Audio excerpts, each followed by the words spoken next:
For all the adventurous couples out there, we've got something special for you here at SwissWatchExpo.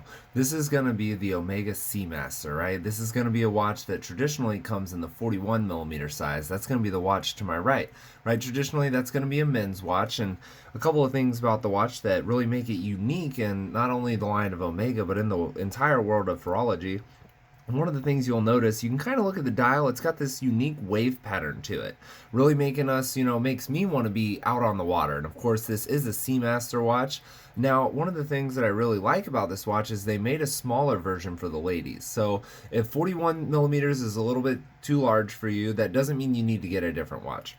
They make this watch in 28mm size as well, and it's hard to tell, but this one does have the wave dial as well. I'm trying to get the camera to see it, but come check them out at SwissWatchExpo. Get both of y'all's today. The stock numbers are going to be 32578 for the smaller one and 32117 for the 41.